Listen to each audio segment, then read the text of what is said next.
Hermanos, desde muchos monasterios siempre hay una oración continua, como un pulmón que no deja de latir, un corazón, un órgano vital en el cuerpo.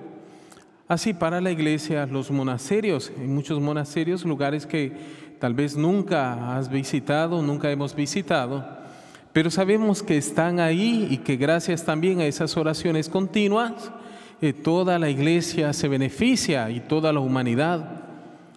Bien, hermanos, todo este mes estamos recordando el don y la gracia del bautismo. Este bautismo que hace sí que podamos vivir en la voluntad de Dios, en la gracia, en los sacramentos y vivir en misión, siempre testimoniando el amor de Dios, el perdón de nuestros pecados. Hoy quiero recordar, hermanos, que nuestro bautismo también nos lleva a la oración y la oración hace sí que también podamos tener fuerzas, podamos tener la valentía para vivir nuestra fe, especialmente sabiendo que vivimos en un contexto o vivimos en situaciones donde el mundo nos dice todo lo contrario del amor de Dios, que nos habla todo lo contrario del plan divino, la voluntad de Dios para cada uno de nosotros. Por eso, la oración, no podemos pensar que la iglesia es misionera si nosotros mismos, por primero también, no ponemos nuestra voluntad y nuestra oración al servicio de la iglesia. Es cierto que a veces tenemos encuentros con sacerdotes misioneros y los pensamos allá muy lejos, allá en las situaciones más remotas, más peligrosas de la tierra. Hoy quiero invitarte, hermanos, que en esta Eucaristía y toda esta semana puedas recordar que todo cristiano, todos aquellos hermanos también consagrados, religiosos, sacerdotes y catequistas, que tienen la misión de hacer presente el Evangelio en la sociedad, en todos los rincones de la tierra. Tu oración, hermanos, mi oración, para sostener a nuestros hermanos, especialmente aquellos que también que son amenazados continuamente por la falta de libertad religiosa o por las condiciones de guerra o por las situaciones de carestía, para que ahí también el Evangelio dé consuelo, de paz y pueda iluminar la sociedad. Hoy, hermanos, pues en el Evangelio escuchamos este relato que nos consuela, porque Jesús lo que quiere, sabiendo que en nuestro corazón está de una parte la pereza, de una parte la apatía, la oración, de una parte el desinterés, de una parte la dureza del corazón, Jesús nos da esta parábola para recordarnos, primero que todo, la importancia, es bueno, necesario, vital para el cristiano. Además de ser importante y necesario, es también importante la perseverancia en la oración, la insistencia continua en la oración. Quisiera, hermanos, recordarte un poco de tu infancia, o aquel catequista, o fue tu abuelita, que con la camándula y de muchas otras maneras trató de llevarte a tu mente, a nuestra mente, a Jesucristo, el amor de Dios, y que a través de Él y con Él, presentados al Padre. Quisiera recordarte que tal vez desde tu misma niñez se te decía, vamos a orar, vamos a rezar. Pero yo hoy quiero preguntar, ya de adultos, porque tal vez desde hace 30 años, hace las mismas oraciones, desde hace 40 años, las mismas oraciones. No cambia, tal vez hay una nueva, una devoción nueva o la misma. Pero hoy quiero preguntarte, la oración, ¿qué importancia tiene en tu vida la oración? ¿Qué es la oración para ti? Porque, hermanos, es cierto que puede sentirse como una palabra muy pesada, tal vez incluso para algunos de ustedes, la oración. La oración. ¿Por qué? Porque tal vez tienes malos recuerdos, que la oración tenía que ser como un castigo, o como un ayuno, o como una penitencia, como una obligación, como un tiempo perdido. Pero eso quedó atrás. Eso fue tal vez en tu infancia, eso fue tal vez en tu niñez, en tu adolescencia. Pero hoy, de adulto, de anciano, qué papel, qué importancia, cuán es importante la oración en tu vida. ¿Y qué es la oración? Porque si sabemos qué es la oración, entonces nosotros mismos podríamos también responder a quien no es practicante, a quien no cree, a quien no escucha, a quien no tiene una mínima experiencia de relación con Dios. Digo eso, hermanos, porque siempre en la oración está esa tentación también de pensar que somos nosotros mismos el protagonista primero. El primer protagonista, o sea, soy yo el que inicio la oración. Soy yo el primero, como abrir la puerta en la relación con Dios. Hermanos, bastaría escuchar de verdad todos los santos y santas. Hay muchos testigos en la Iglesia Católica que nos dicen y de sus experiencias de la oración. Experiencia de la oración. Dime cómo es tu experiencia de oración. Si hoy tuviéramos a Santa Teresa, que vivió hace 600 años aproximadamente, una mujer allá en España, ella nos podría hablar como maestra de sus experiencias de lo que es la oración. Pudiéramos pensar a muchos y a muchos hermanos. Podríamos recordar a San Juan María Vianney, de esa experiencia de estar a los pies de Jesús en el Santísimo, de estar cara a cara, en ese diálogo, en ese escuchar la voluntad de Dios. Pues bien, hermanos, yo creo que es necesario una vez más preguntarte acerca de la oración.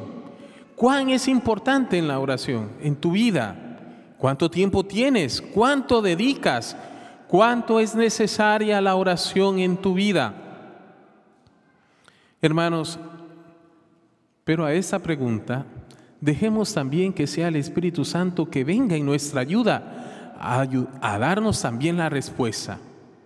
Ahora, hermanos, en el Evangelio escuchamos Jesús, para enseñarnos a orar, la importancia de la oración y sin desfallecer, nos presenta una escena familiar a su tiempo, un juez y una viuda que seguramente no tiene ni siquiera un abogado, nadie que esté de su parte, sino que solo ella misma, con su voz, con su insistencia, está delante del juez, pidiendo justicia, pidiendo una respuesta. Quisiera, hermanos, en esos detalles que nos da el Señor, en esta escena, esta viuda nos hace recordar también, hermanos, nos haga recordar que la iglesia siempre está pidiendo al Señor, como una esposa que espera la respuesta de su esposo. En el Evangelio escuchamos, el juez no le importa de Dios, no le importa de los hombres, no le importa, es injusto. Pero en el Evangelio Jesús dice, al final de esta parábola, Dios es justo. ¿Y acaso no va a escuchar a la viuda? ¿Acaso no va a escuchar a aquellos que le claman día y noche por su justicia? De manera, hermanos, que también en este Evangelio yo te invito a identificarte, a entrar en este espíritu de la viuda. Tiene esa posibilidad y sabe que ahí hay una respuesta, sea positiva o negativa.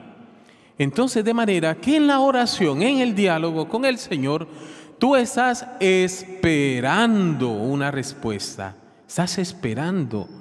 y no estás exigiendo una respuesta. No estás provocando ir contra la voluntad de Dios. Tal vez desde pequeños recordábamos en el segundo mandamiento, se nos decía como una fórmula: no tentarás al Señor tu Dios. No dirás falsos testimonios, no jurarás con el nombre de Dios en vano. Bien, quisiera recordar, no tentarás al Señor tu Dios. En la oración muchas veces podríamos caer en este vicio, pedir al Señor que se haga mi voluntad, mi deseo, y no la voluntad del Padre. Por eso, hermanos, en esta escena es una lucha, como una lucha de vida o muerte. Ella sabe que solo ahí se puede resolver su situación, que es en esta petición, en este juicio, que después fallará a su favor. Pues bien, hermanos, hermanas, en el momento de la oración, quisiera que recordaras cuántas veces has salido de la oración consolado, has salido fortalecido, has salido con más esperanza y con más fuerza para entrar o para cargar la cruz, o para entrar en una situación dolorosa, o para seguir el día, cualquier momento. Tal vez, ojalá que hoy te recuerdes que en aquellos momentos de oración, sí, el Señor responde por su amor y por su misericordia. Es bueno, hermanos, que nos preguntemos también, es cierto, cuánto necesitamos ser purificados en la oración, para que nuestra oración no siempre sea ese monólogo porque somos nosotros los que hablamos, pero no dejamos escuchar al Señor. No le dejamos hablar a nuestro corazón. Es cierto que tenemos tal vez muchos libros como manuales de oración. Has hecho un taller de oración, un retiro de oración, has tenido experiencias de cómo hacer una oración, un taller de oración. De muchos libros, quisiera recordarte uno que es maravilloso, que te puede ayudar a entrar fácilmente en la oración. San Alfonso María Liguori. San Alfonso nos habla acerca de la devoción, las devociones a la Virgen María. Pero hablando así, en términos generales, a los cristianos nos dice que atención a aquellos falsos devotos, los falsos devotos. Los falsos devotos siempre están en la iglesia criticando a aquellos que oran, aquellos que demuestran su amor a María, decía en este caso a María, aquellos que rezan el rosario, aquellos que hacen procesiones, aquellos que cantan a María. ¿No será acaso un culto excesivo a la Virgen María? ¿Pensarán estos falsos devotos? Pues bien, San Alfonso María Liguori nos habla de esa falsedad que puede haber en la oración.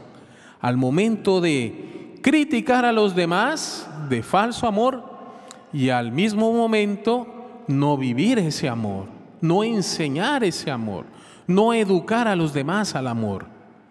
Por eso, hermanos, yo creo que en la oración tiene que aparece nuestro amor, nuestra entrega al Señor.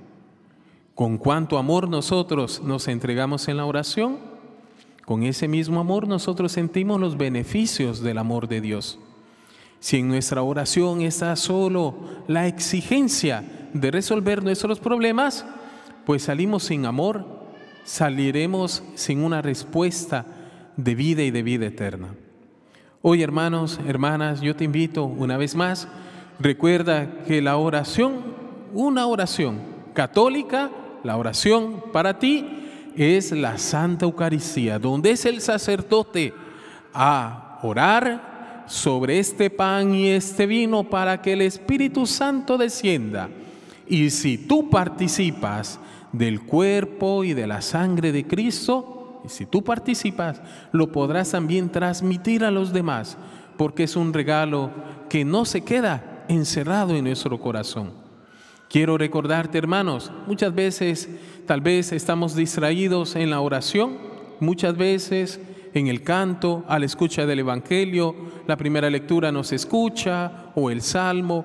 Pues bien, pero en la segunda parte de la Eucaristía, que es siempre el banquete, primero el banquete de la palabra y ahora del cuerpo y de la sangre de Cristo, recuerda como Moisés, ahí levantando las manos hacia el cielo, así toda la iglesia sostiene. Y es el mismo sacerdote, es el mismo Jesús que se hace presente para ti y para mí con su cuerpo y su sangre, para que lo recibas, para que recibas la justicia, el amor, el perdón de los pecados, la reconciliación, recibas el mismo Jesús en tu corazón. Hermanos, pídele al Señor, sobre todo que siempre en la Santa Misa, momento de la consagración, toda la misa, pero especialmente en ese momento en que Jesús está para ti y para mí, lo vivas con amor, lo vivas no en el pecado, no en la murmuración, no en la apatía, sino que lo vivas con deseo de recibir al Señor. Así sea.